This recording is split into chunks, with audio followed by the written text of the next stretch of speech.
I get it, you're staring at a blank wall in your studio, a client is asking for a full-size proof, and you're wondering whether splurging on a large format printer will actually move the needle or just end up as another piece of equipment you barely touch.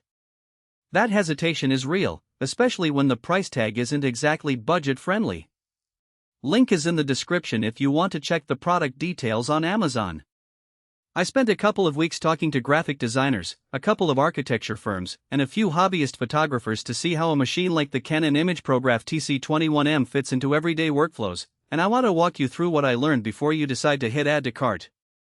First off, this printer lives in the 24-inch wide sweet spot. That means it can handle most poster-size jobs, architectural drawings up to A1, and fine art prints that sit comfortably on a standard poster board. If you've been using a desktop inkjet and constantly outsourcing larger pieces, the TC21M can bring those jobs in-house. The biggest draw for me was the automatic sheet feeder that holds up to 100 sheets of letter-size paper. In a busy office that prints a batch of flyers or a set of construction plans, you can load a stack and walk away while the machine feeds each sheet. No more manually feeding each page and risking a jam every few sheets.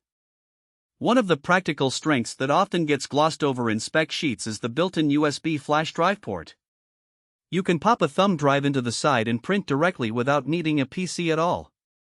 I saw a small boutique that uses this feature during trade shows. They load a USB with precised banners, plug the drive into the printer on the booth floor, and have a fresh print ready in minutes while customers watch.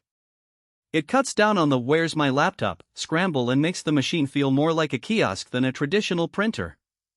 The 2.7-inch tiltable touchscreen is another point where the user experience feels thought out. When you're trying to line up a poster that has a bleed area, the screen lets you zoom in on the preview, adjust scaling, and even select Enlarge Copy right from the menu. That function lets you feed a standard letter-size original, say, a sketch you made on a notepad, and have the printer automatically enlarge it to fit the full 24-inch width.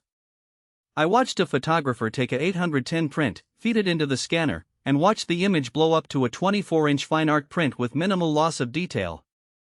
For creative folks who work with mixed media, that capability can save a trip to a specialist enlarger. Now, let's talk about who actually benefits from those features.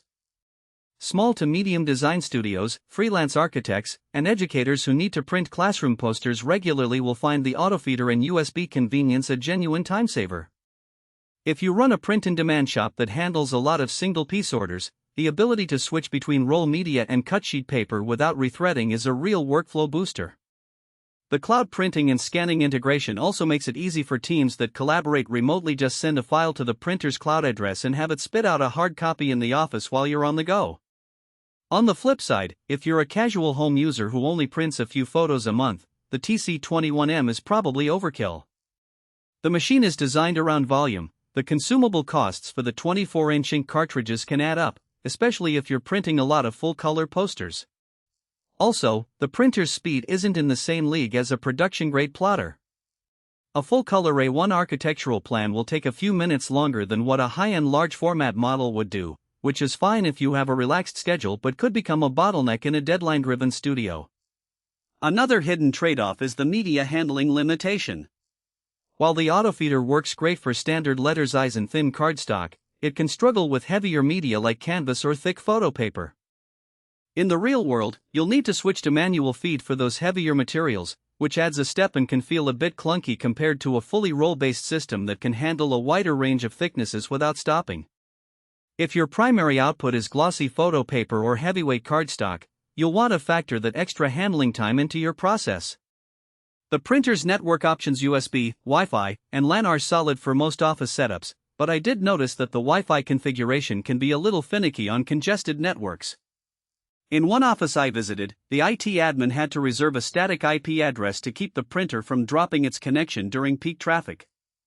It's not a deal breaker, but it's something to keep in mind if you're in a busy office environment with multiple devices fighting for bandwidth. Let's talk value.